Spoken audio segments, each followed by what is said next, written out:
It's supper time.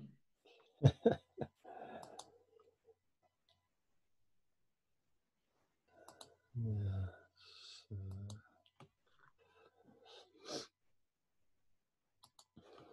oh, Rick Turner. Excellent. Yeah? All right.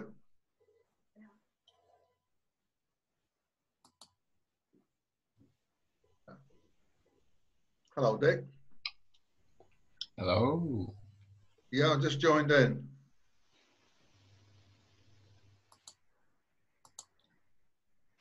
And Rick, you've managed to get your Hang on, technology I'll send you sorted? that. I'll just mute myself on here. Morning, Steve. Good morning, Frank. You're learning. Yeah, and quickly. Good morning. Adam, well done. Sorry, I hadn't added you to the main group that gets the notifications, but I have now.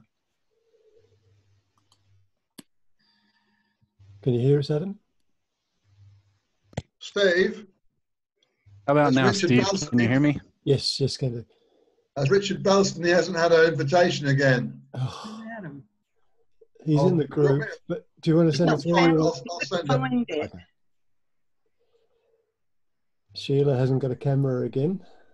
Yeah, and I've got it switched on this time. I tried ringing Richard Belson but he's put me on answer phone because I found the number. Martin's trying to contact him now, so Sheila. Oops.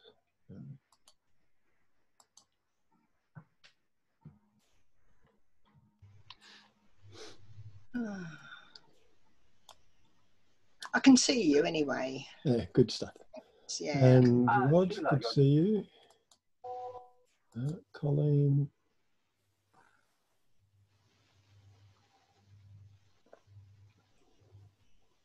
Up to 19 already. Colleen. Hiya. Hello. Hi, Colleen. Hiya, how are you? I'm well. So else we've got Quentin, Barb, Henk, well, welcome.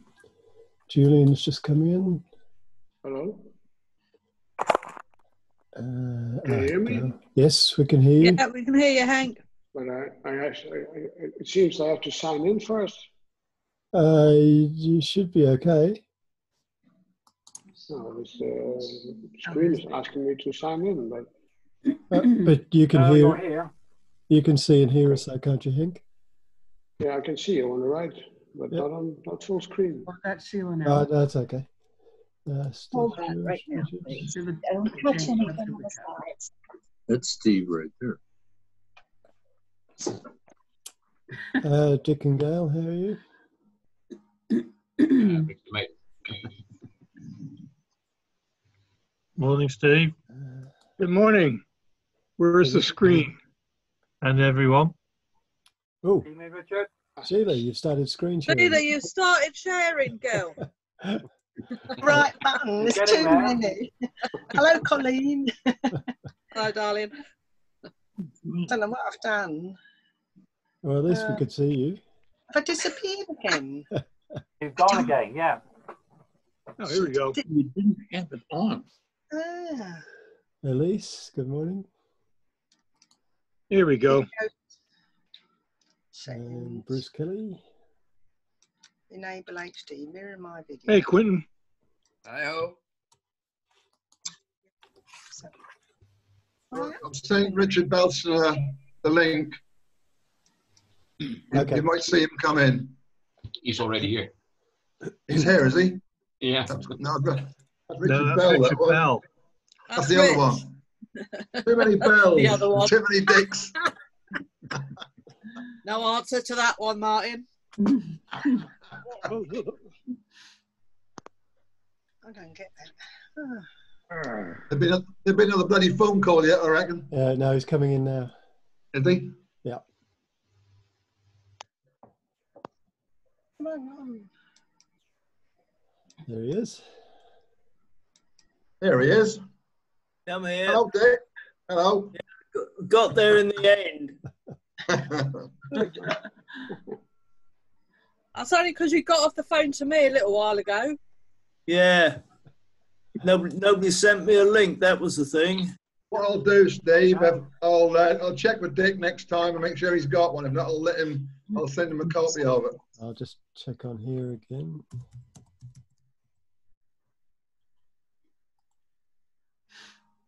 Well, I'm there anyway. Your hair. Yeah, Well done. he wasn't in the group. I thought that he was, but I've just added you now, Dick, to the group that gets the messages anyway, so you should get it. Oops, Sheila started screen sharing again. Wrong one, Sheila. Oh God, Sheila. Sheila, get off the screen. I think it keeps coming back. It's just jumping out. Yeah. I think she's volunteering Stop to give the pressing next all the talk. buttons. That's right. She's practicing. Don't get it. Well, just share the screen a minute, Steve. That's okay. That's there. So the one thing Yeah, is that's fine. it's just shown that at least I remembered to turn that option on this week. How do I get out of it now? Go to exit screen share. That's it. No, Sheila's sharing again. It was No, back. not the What are you doing, Sheila? Get Sheila, off. stop pressing all the buttons. It will Get turn me off. off again. Video Look, button. see, I've Get done off. it. I'm not real. Never mind. Cheers, everybody. Yeah, cheers. Yeah. Yes. Do you want whiskey? No, red wine. Red wine. Huh? It's Yeah. a little bit early. Hence my red face. Oh. I've been out playing bowl. That's what I'm hot for. Ah. We'll wait another few minutes. There's a few other people that should be joining, so might just wait for them. How you doing, Bob? How you doing, Colleen? I'm great, thanks, love. How are you? So far, so good. How When the do you plans go to back- move going? When do you go back to work? Meant to be this week, but I'm shielding, so I can't go back until the beginning of August earliest. Oh, man. Yeah, Oh, hang in there. I am. At least I'm not having to wear, you know, all the protective clothing that the other girls are having to wear. That's true. So There's shots full Leicester down PPE. here there, aren't they? Mm. Hey? Yeah, they're locking Leicester down again, I believe. Yeah, they are, yeah. They're long parts of Melbourne down as well. 36 suburbs of Melbourne. I've not seen any news today, but Yeah, here we go again. Yeah, yeah. not a People in Leicester surprise. are not very happy. They're getting very upset because they're saying that they'll have to take ID, or people in that area have to take ID to prove where they live. Otherwise, they'll get kicked out of restaurants and bars and things. I think here, if people don't follow the rules here, they get fined. Well, Yeah. we've got fines, but they're so small, they're a joke. What are they over there? We get fined for 400 euros. So that's a big one. Ooh. Ours are only 60, Oh, right. that's ridiculous. and you can basically avoid the police. We've got someone lives in a holiday home near us, and we know they're using the holiday home. They shouldn't have been there. The police have been rang, but they just refuse to open the door. And the police haven't got the power to knock the door down and arrest them. So they just keep on Madness. ignoring. Yeah, I think the fines here are about 12 or 1,300 dollars, Australian dollars. That's what it should be. Yeah. Yeah, so there's going to be 300,000 people locked down for four weeks. 4 weeks, gosh. Yeah, 4 weeks. It doesn't impact me, of course, but you know, we haven't had any cases here for about 6 weeks now. We've only had 10 all told in Ballarat, so it's not so bad. We're okay here now. My daughter's been in work today, and she was on the COVID ward for the 3 months I think they moved her about a fortnight ago to a different ward. She's a ward clerk, and but they got nothing much in Norwich at the moment. No, that's good. We need a little more line. So, just having a look around the board. We've got 25 so far on my screen. 29. We've got 29 so far. I've got it says here 29 downstairs, yeah. Yeah, I've got a bigger screen. So Oh, downstairs, isn't he? Yes. Yeah, 2 pages. Sheila, There we go. Mark, There's the rest. Evangeline, Francisco. Mark and Evangeline, you're on mute. Can you hear us okay? I'm assuming you can. Francesco connecting to audio. Fine, this is Evangeline. Ah, good, excellent, thanks. Just checking. Just checking. All right, we'll just wait another couple of minutes because a couple of other people are still supposed to be joining. But somebody dropped off. Francesco. Mark can hear okay, apparently. Good. Hey, Barb, I'm surprised there's not more NCMA people joining. I know. I don't know what's up with that. I think they all know about this. Seems like Brent would be all over it. And, I didn't find out till it was on the 4th go round, so maybe they're just as slow as me. Yeah. Here's Sharks.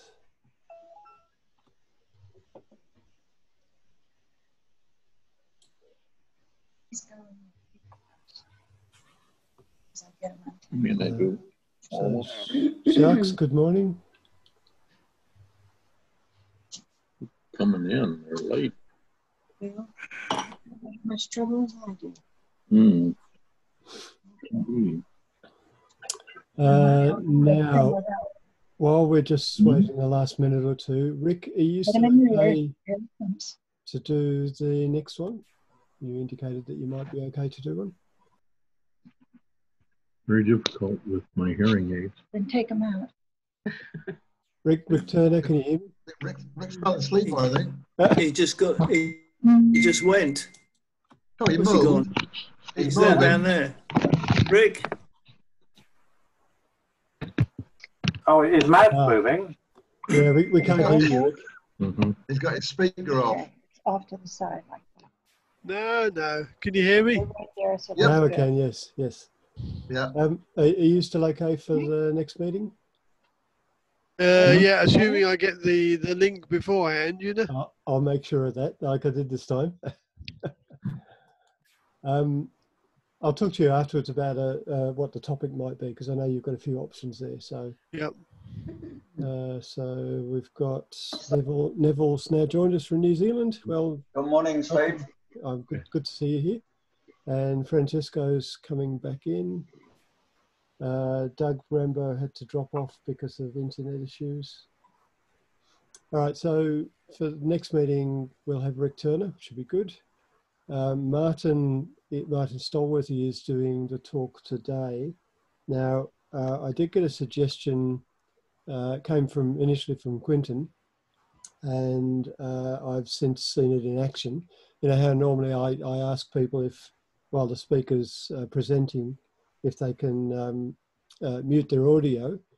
If you can also turn your video off as well, so that increases bandwidth then for people that have connections that are not quite as good as others. Just got a couple more coming in. Rupert's coming in, and Mark. So if that is okay, if everybody can also turn off, other than Martin, of course, because he's going to be doing the presentation. So if you can, you might want to turn me off. Well, we might, yes. I can do that from here. So, all right, it's just about coming up to 10 past. So what I'll do is I will hand over to Martin. Okay, I'll just do the share screen, and it should be. All right. So you're happy to take questions during? Oh yeah, as we go through. Yeah. All right. As we go through.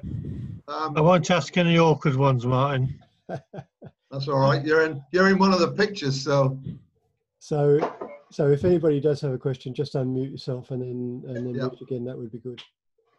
All right. So Right. Can you all see the blue screen with the black writing on it? it's a green screen. Green screen. Well, it's blue where I'm looking at it. It's definitely blue because it's blue. It's blue on the spread on the PowerPoint. Can you explain some of your mineral identifications? I must be colourblind then. Anyway, this is a tale of a very small mine. It worked from about 1870 to about 1919. Various names, various people, never very many people taking part in it, but it was just one of these tales where you can imagine that they find these places and think they're going to make a fortune out of it. What's going on there? Right, there we go. That's really the basis of this one is around. That's the picture of the southwest, and it shows the blue is all the upper Paleozoic sediments, which are all around 350 million to 380 million years old. Then the kind of red in the middle came up around about 280 million years ago, and the area we're looking at where the mine is at Liscard, which Liscard is just there, and the mine, if I go to the next slide, is just about on that line, on that fault line there. I believe, I can't really see it on my screen, but there's a lousy map, but there's mineral lodes down here, and these, I think these are porphyry dikes, these things running through here. So you've got a real mixture of material, just you got all the edge of this Bodmin granite, all this material here, and then you got the porphyry dikes as well. And the materials are very hard, sort of a shale material. You'll see it in a second or two. Let's go through to that's a map of where it is in relation to the where my cursor is on Killham Wood. It's just about there. There's parking that I know of down here at Ashford Mill. You get about 3 cars in there, or you walk up a little way and to the woods. I'll go to the next picture. Walk from you get 2 cars in on the river here at Ashford Bridge. Walk up here, and then the track goes in, and it follows up through this wood and follows all the way up. So you get more or less level with Killham Farm, which is on this bend. Now that there is probably the chimney stack. I say probably, you'll see why in a minute. That's an old map by Hamilton Jenkins from 1907. And he wrote on all his maps little notations. And I can't see what it says because it says you are sharing a screen on there, but it says Killham Mine or Wheel Collerton, and something like 200 yards southwest of Killham Farm. I can't quite see what it says, but it says a lovely woodland setting, June 1960. So that's basically what he meant. That's the woodland setting that he's on about. So this is the bridges down here. This is the river coming up through the woods here. That bends up around here somewhere. This is Killham Farm, and somewhere on here, there's an adit comes out, but it's an incline shaft. Well, not an adit, a shaft comes out in the field. And I'm not too sure where it is, but it's pretty close to the farm. And it doesn't come up very far because on the ground it goes over 3 different levels. So the general area is in here, or somewhere on this track in here. As you're walking along, you come across this, what looks like a tree. And that's the only remains of the chimney stack of the mine. We come in from this direction, walking this way, and I've gone past it and looking back. There's a steep slope down to the left, which you have to clamber down through to get to it. The other way is across the river. The only trouble that this was March, and in March the water levels in Cornwall are still pretty high, and we chose the wrong place to cross. We actually crossed just where the main adit level is, and it's pretty shallow this side, but as you get in the middle, it gets a bit deeper. And when you get to the far side, it's sort of very deep. I'm not standing having a pee, by the way. I'm just contemplating my next move. We all got welly boots on, so we managed to get across the river. Dick was here somewhere. I'm pretty sure he was. I'm not sure about Richard on this one. I was. We all got wet feet, didn't we? We certainly did. It's worked over 3 levels. This is the top level. It runs off that path, just not far from where that chimney stack is. And you can see the material is sort of slightly shale material. And this was one that they worked this off the main track. And as you go in, you can see that there's a Belgian chap we used to know, and Martin Gale in the picture. But look on the ground, all the feet marks of, I don't know if it's, I don't imagine there's been many people in this place since we started looking at it. When you get through a little way, the timbers are just in a really bad state. And you go into this place and you hold your breath. And there's the top part of the incline rail running down here. And you'll see this again in a little while from underneath. So that's going down to the next level down. And everywhere you look, it looks pretty dodgy. This is the main level down by the river. As you can see, there's always water coming out of it. So you get wet. If you don't get wet feet in the river, you get wet feet going in this one. It's about a 240-yard walk in to where the collecting area is. Well, I assume it's the collecting area. It's where we found the material. And outside on the area around it, you've got all these buddles. Hamilton Jenkins mentioned these in his little piece that he did on the map. There you can see, just all covered in moss. That's about the only sign you can see of any buildings there is these, and it's all overgrown, trees, moss everywhere. But once you get inside and start walking along, you walk in for about probably 100 meters, maybe 100 yards, 100 meters nearly, and there's the main drive stops. There's a drive goes off to the left, and that goes for about another 100 meters, 150 meters left, and that's following the vein in. But all the way through, as you're walking through the main part of these first part of the floor, is these little tiny windsors or sumps in the ground, and that way you can see there's a board over a hole with water in it. That's the rail coming down to the main level we're in, and we'll come up through this part of from here. These things are trying to hold this hanging wall up. That's looking up, and you can see daylight at the top. So that gives you an idea of the angle that would.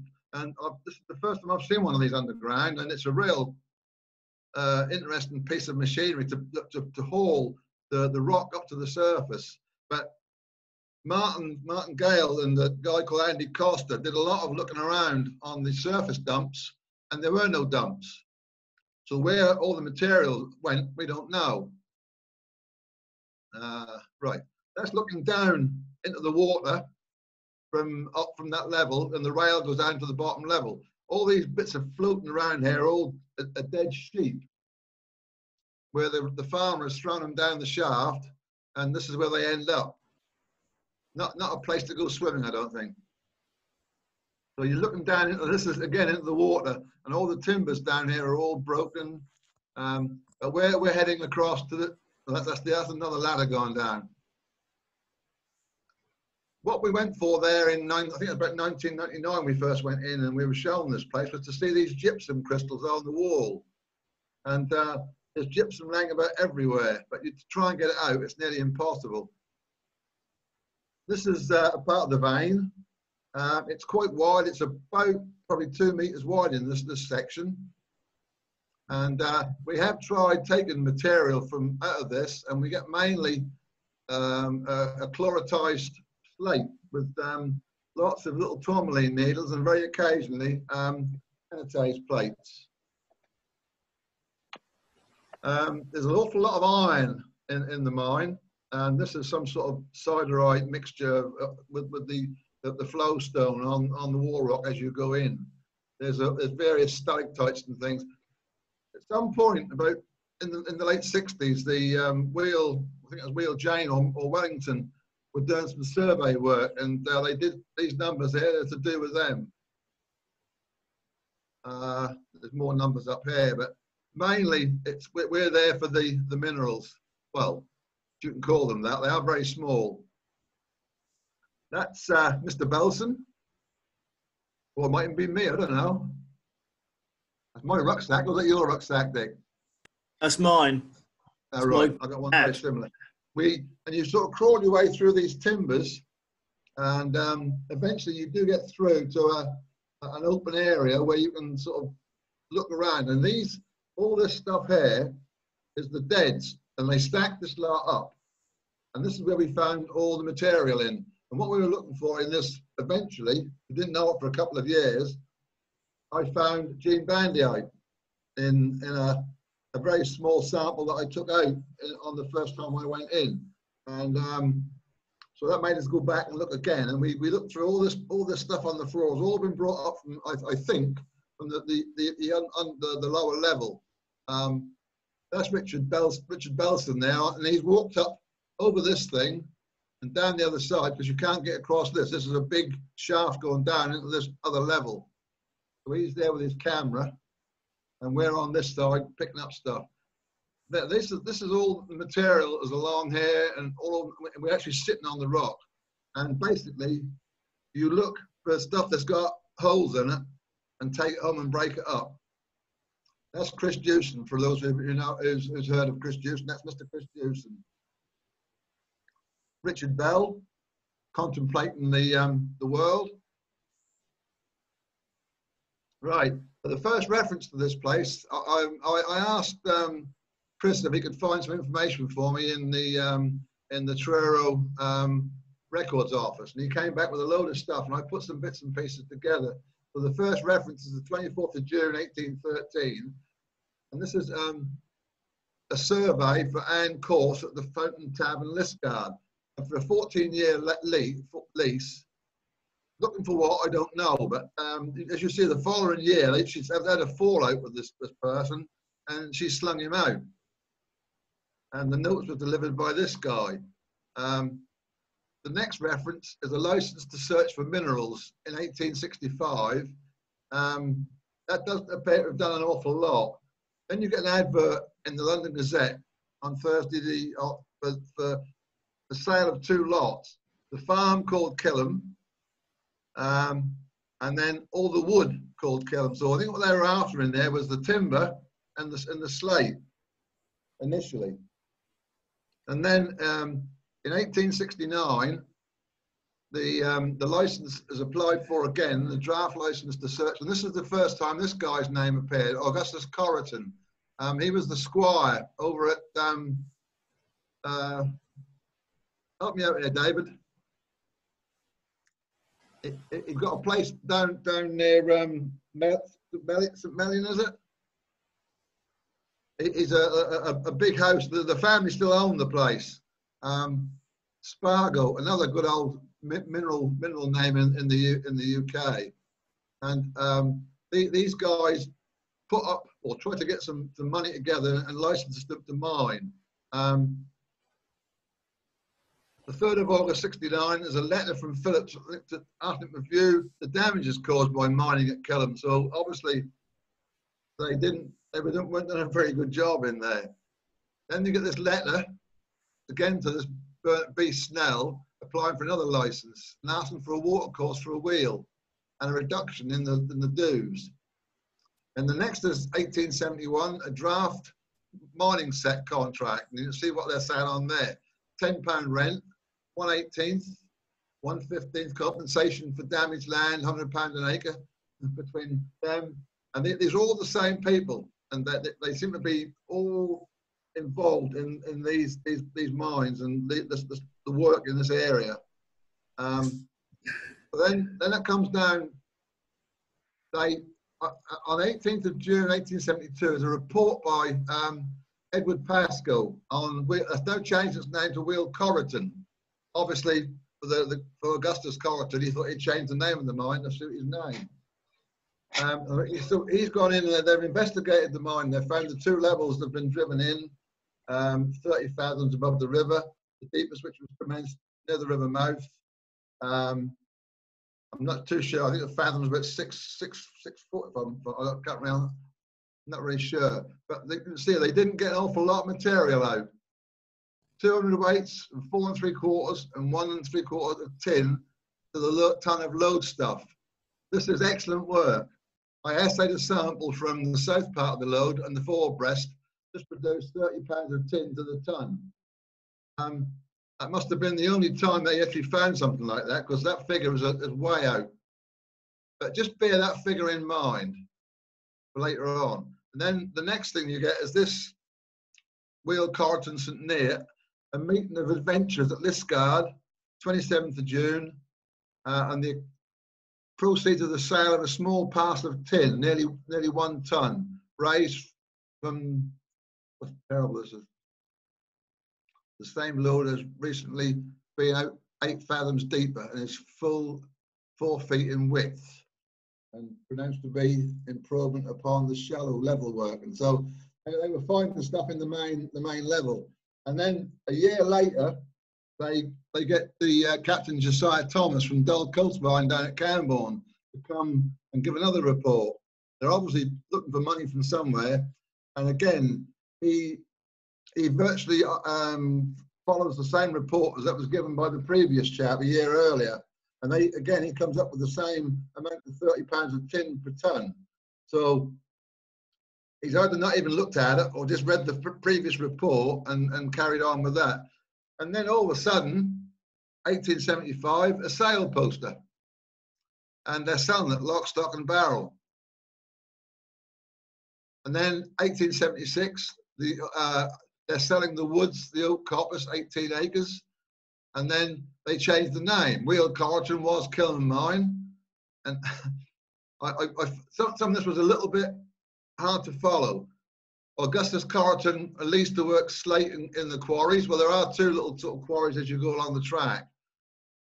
Then the next reference is from the Cornish Mines Index. And it says Corrigan, St Neot, ownership, Henwood and Sons. Then there's no returns shown. Then this thing pops up, Associated Tamworth Tin Mines. Now, I did some research on that, and apparently this is an Australian company who put some money into it. And these are the returns down here for 1 year from 1899 to 1900. So as you can see, not an awful lot of money was made.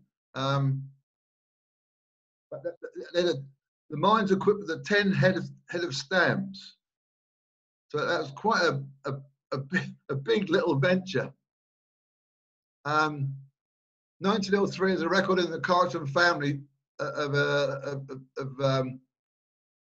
license to search for minerals again. The next reference in the Cornish is Tamworth Tin, Associated Tamworth Tin Mines. All the name is just getting confused all the while. And then this one down here was actually in the Cornish Mine Index, and that's 1908. Nothing at all, 18 pounds. And for that they changed. And then again in 1909, this is Associated Tin Mines go bust, and they decide to form a new company, call it Killham Tin Mines Limited, and have a capital of 18,000, divided into 200,000 ordinary shares and 160,000 preference shares of £1 each. That lasted 1 year. Then they changed it again to Central Killham Mines Limited, and that was again, they were changing the mine to Penn Silver Tin Mine with a capital of 10,000, divided into 100,000 ordinary shares. So all the while you can see someone's making money out of this, but the mine's not making anything. And then they sold some tin there for 2 tons of tin for £162 in 1909. And then again, 1914, liquidation. And this has just gone on and on and on. then we're getting towards the end of this little bit now. One of the last references with this one, and there's the sale of all the stuff that's come again from the mine, and it's the money they spent on it for nothing. This was an interesting little bit. They tried something on here, which is a flotation process of Cornish ores, and they used it at Killham and Killham plants, and examples of installations that had failed. And apparently the failure of these plants had no bearing on the question of the value of the process. He shut down the Killham plant because the ore was far too poor and patchy for continuous running on even grade. And then this is I don't know who this chap T Hull is. I think David Eiffel knows something about him. And then and the Lloyd Cornter collection. I couldn't find a lot out about that one, but this is Dines and his reference. I think he must have copied it all from somewhere. I don't know. They said that he spent more time drunk than he actually did looking at the mines. But again, that just echoes all that's gone before, basically. And then the last reference is Hamilton Jenkins in one of his little books, where he mentions Wheel Corridor or Killham mine.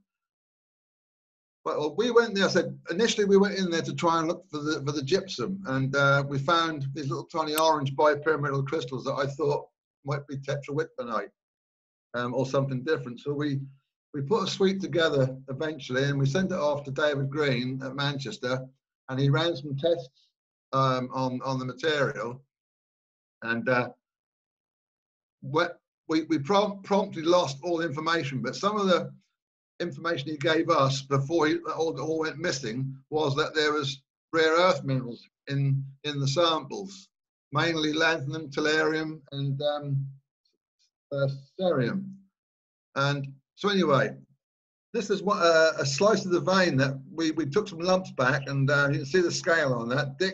Richard Belson cut these slices for us, and to look at the actual matrix, that's virtually all the different browns and the different colours in there. It must be 5 or 6 different sulfide minerals within these veins, and very little secondary mineralisation. That's just a closer look at just 4 of those of that bit of rock. They got the pyrite, the tin. The tin's a brown stuff. Bit of slate, bit of galena in there. There's lots of different minerals in there, but they're all mainly primary initially. Gypsum. That's a terrible picture. So we'll put that in for. Right. The gypsum does form as secondary minerals, and you can find quite nice little crystals within the rock. If you wait 2 or 3 years and then go back and look at it, they're actually growing in the drawers. I've got lots of stuff in the garage which has formed. Now that's the original piece with a little tiny lousy photograph, but you'll see a better one of it in a minute. That's that specimen done photographed just recently. So you've got these little tiny orange bipyramids, and depth of field is 1.53 millimeters. So we aren't talking, it's about 1 millimeter field of view across there. So we're talking quite small amounts. But I just find this material totally fascinating. That's one of the nicest gene bandioids with it's probably the biggest one as well. That's a close up of that. But if this works, let's see if I can just blow this up. No, it ain't going to go. There's all on these surfaces other minerals growing, or little tiny growth structures on these faces. Again, there's a gene bandioid twin. Anatase in 3 or 4 different colours and sorts. You got this one anatase here, edged with chlorite plates. And all this stuff is all tourmaline. That's one of the nicest ones I've found. A little sort of that's anatase again. again on this tourmaline, another annotated crystal down there. This is a lousy photograph, but it's these little tiny balls of sulfur, and everywhere in the matrix you're finding these little tiny sulfur crystals forming around the galena and the oxide, the minerals. Sphalerite, zinc. There's quite a bit of that in there. Another one with the formation, the growth formation of the sphalerite. Monazite. I think that's the CE one. I'm not really sure, but again, there's a fair bit of monazite mixed in with this stuff. This is all tourmaline and quartz. Again, monazite. And these didn't photograph that well, but this is the filiform pyrite, the pyrite needles and rods. It forms there as this, another one of them with the needles, and also as cubes. Have it on my screen. Again, you've got a rod of pyrite and a pyrite cube, or an elongated cube. But it's you see this rotten matrix. And this is the stuff where you find the gene bandite in. That's an interesting one. I'm not sure what that one is. I've called it serpurite, but I'm not really sure. It's a one-off. I've only found, I think, maybe 1 or 2 pieces of this sort of, and I think it's formed as a secondary growth while it's been on the floor of the mine. Anglesite crystals, quite a few of those in there. Another anglesite crystal. Arsenopyrite in the slate. This is little tiny green platelets, very, very hard to, whether that's an iron mineral forming after it's been laying there for all these years, I don't know, but it was just on a bit of quartz with this bluey green coloration on it. And that's another picture of that. They're very, very, very small. This one is an interesting one to me because when I showed this one to Ulrich Wagner over in Germany, from Düsseldorf in Germany, about 20 years ago, he said to me, "Oh, gordeite. I've never had it tested because it's the only piece I've got. But the more interesting stuff is all these little tiny triangular clear crystals. And I've got no idea what they are.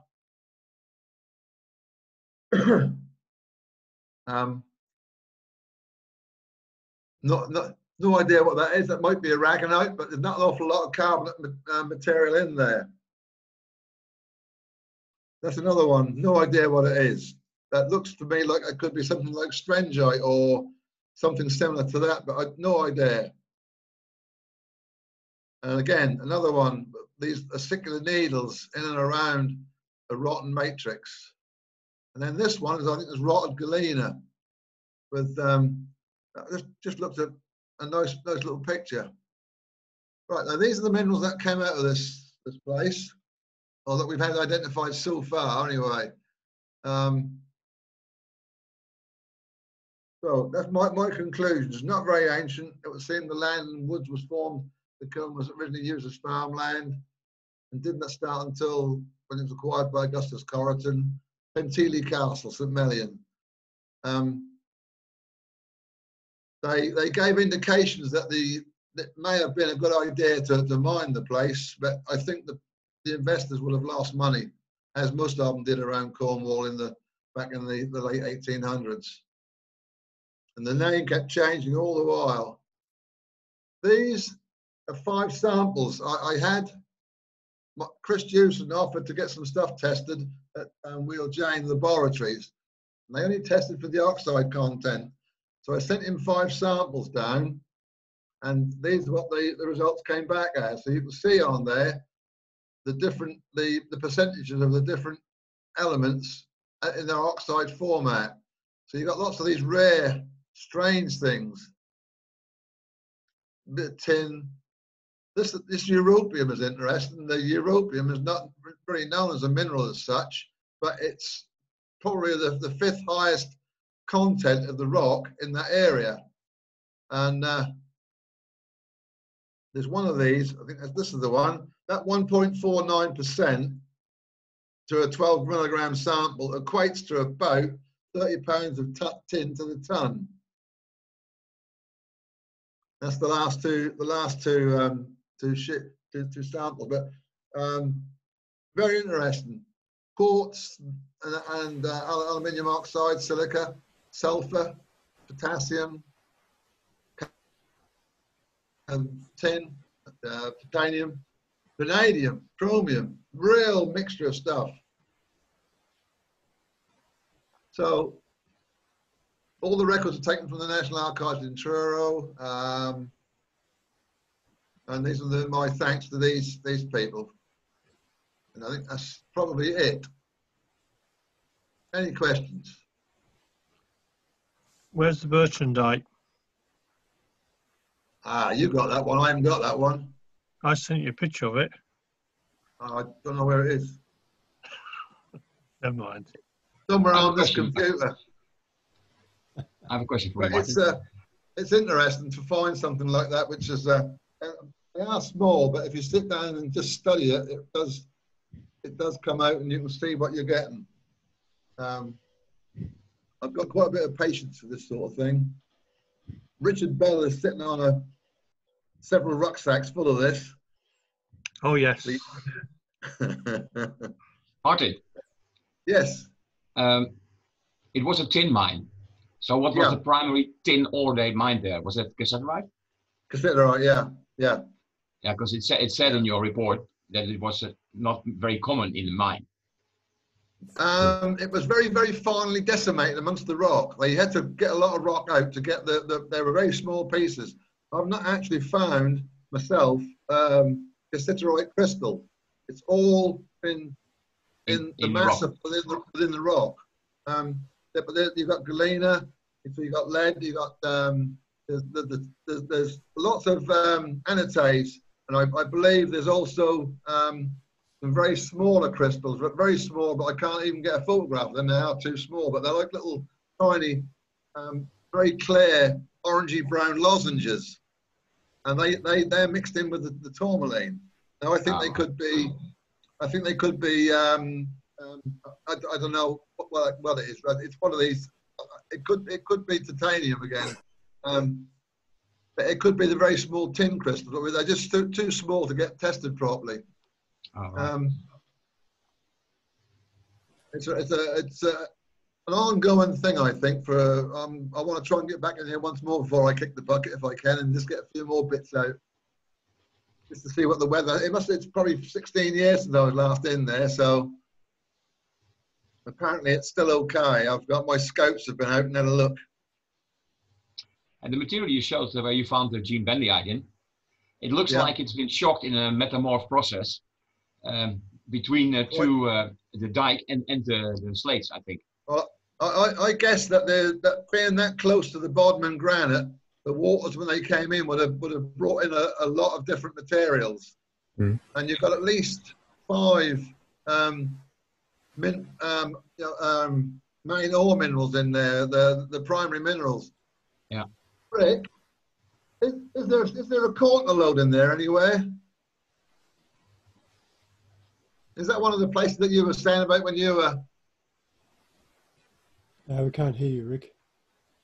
No, Rick was mentioning something Doing about better quarter now? lode. Yes. Yeah, yeah. Right. Okay, so Killham, right across Cornwall, there are the main trend of the ore-bearing lodes is basically along the length of the county, so west-southwest to east-northeast. But there's a group of lodes known as counter lodes. Counter is a word meaning literally counter, and they run basically north-south. And most of them are the sort of granite porphyry that you see at Killham. Yeah. There's a group of those, including Killham, that have a very anomalous geochemistry like this one does. And it's shown by rare earth elements and a lot of things like indium, and they're very peculiar. And Killham is one of those that needs better examination. I've looked at some of it. It's similar to some of the other ones we have. And so, well, first of all, as a comment, as a mining guy, I'm not surprised flotation didn't work in that bloody soup.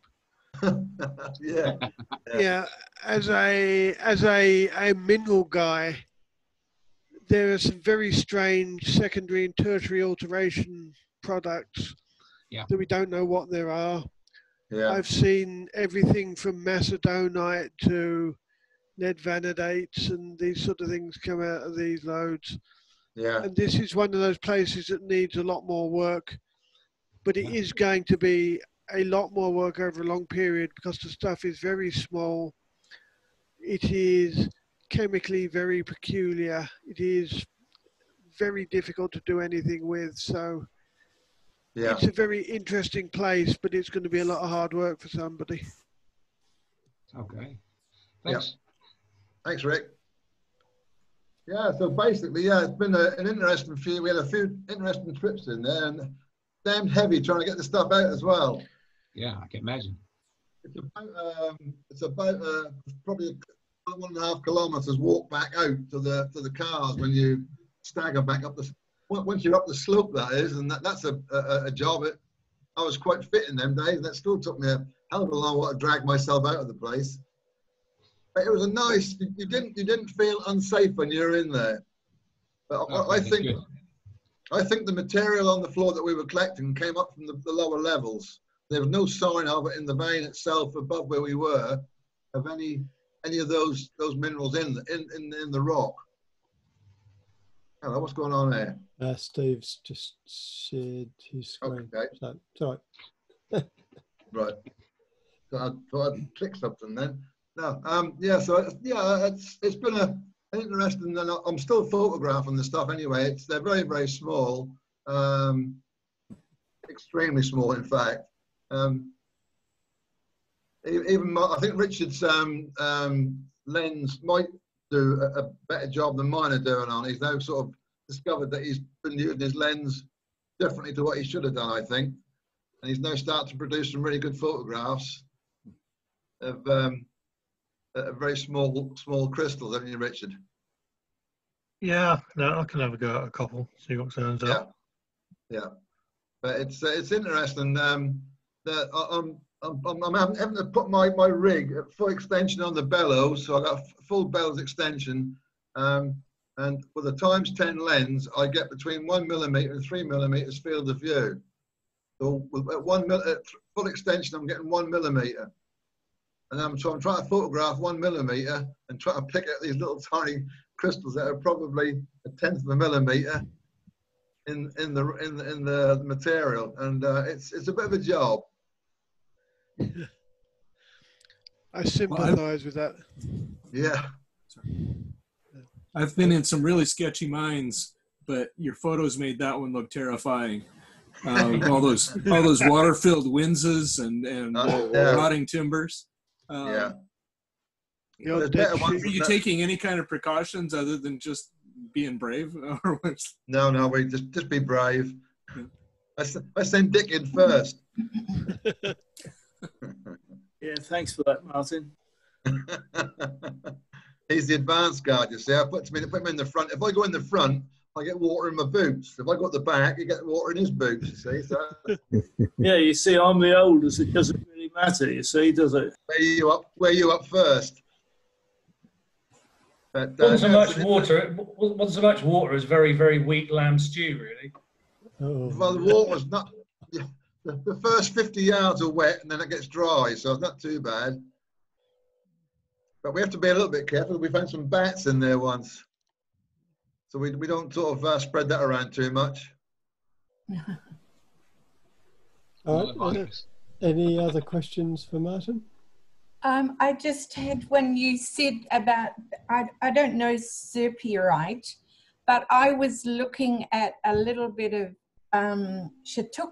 Shatukite last night. Yeah. Yeah, and I just looked up the formula, and it's just got copper and silicon dioxide and hydroxide, so that could fit because it looked like that. Well, we've just been finding a material from northern England called I think that's called Trevor Bridgesite, or bridgesite, and it's a green, bluey green sprays, and it's been around for several years apparently, and no one's really noticed it until they tested some bits and some pieces recently, and that's now been recognised as a new mineral. And again, they were just very few of them were ever found. But I'm almost sure that this stuff I've got has been formed by weathering, by the air coming through the mine. It's a very well ventilated mine, so that the air is circulating quite well through the place. Yeah, it's likely to be a sulfate in that environment. Yeah. Right. Yeah, there's lots of sulfate in there in different guises. Hence the gypsum. So just out of interest, you guys, this bit of rock comes from another mine very close to Killham. It's over near Hingston Down.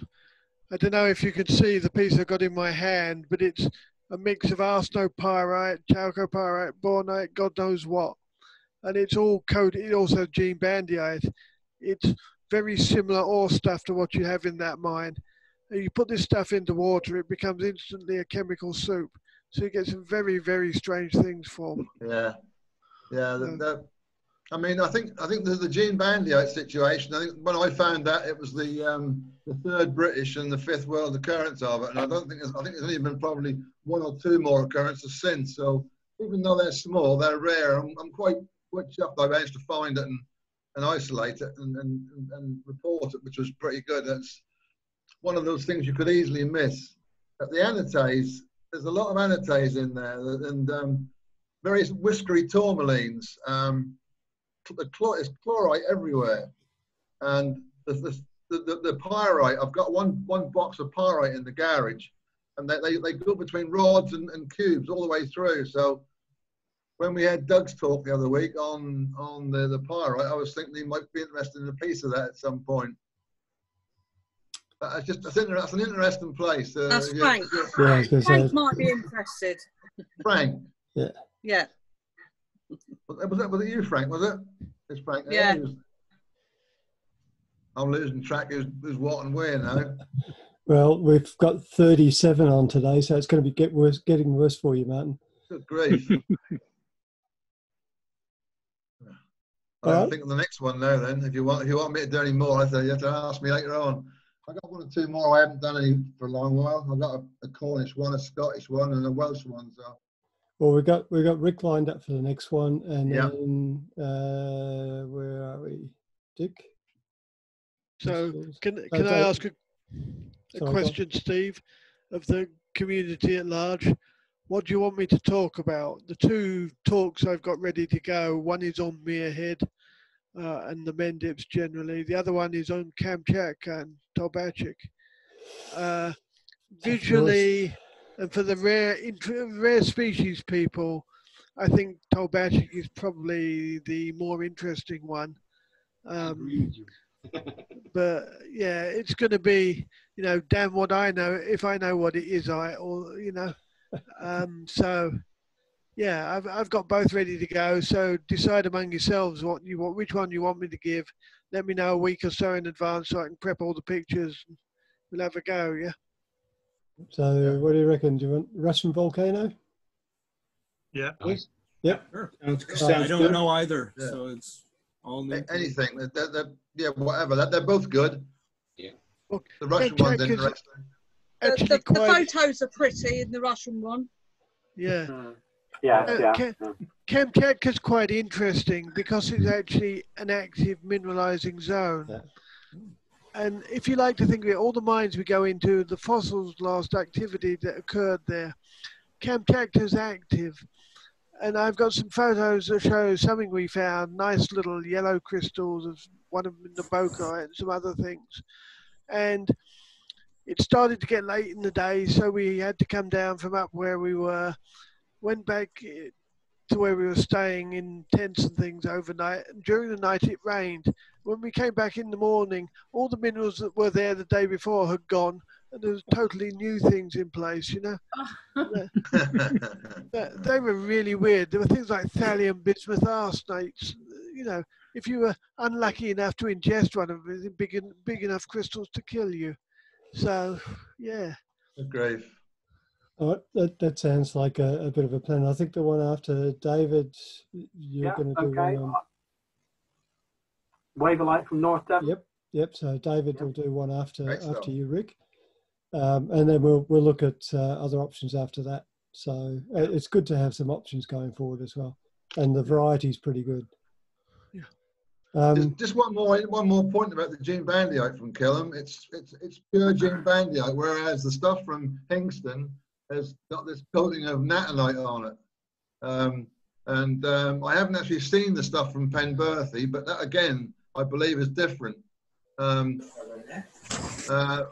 we did find a couple of pieces. I had one, and I think Rob Selly had one from a mine down near St Michael's Mount. Will Charlotte. Will Charlotte, that's the one, yeah. And I can't find the crystal on mine anymore when I look at the specimen. It's there somewhere, but I can't find it. They really are. I need to put a bit of paper or something on each specimen so I can actually find the damn things. They really are tiny. Yeah, you can get it from Bottle. You can get it from Bottle Hill Mine in Devon as well. Yeah, I think Kevin Johns had some way before we got ours from Killham, and that back in the 80s. Yeah. Yeah. But that's quite close to Hingston. Right. So it's obviously that the environment where it forms in is quite widespread across the county. It also occurs up near Croftgothel with Robbie Selly got that cobalt stuff from. There is Gene Bandiote in that, but it's very, very, very small. You need SEM to see it. Oh, right. Smaller than mine then. Yeah. All right. Well, if that's all of the questions, thank you all for attending. Oh, very good. And thank you, Martin. Thanks for the presentation. Yeah, thank you, Martin, for the presentation. Thank you, Martin. Thank you, Martin. Yeah. Problem. Very good. Thank you. And we will see you all in 2 weeks' time. We've still got room for another 63 additional people. So if there's others that want to join, they're actually welcome to. We can have up to 100 in total. So 37 today is, I think, the biggest so far. Good. So thank you once again, and we'll talk to you soon. Yeah. Cheers. Thanks, Steve. Cheers, all. Bye. Good morning, everyone. Bye. Bye.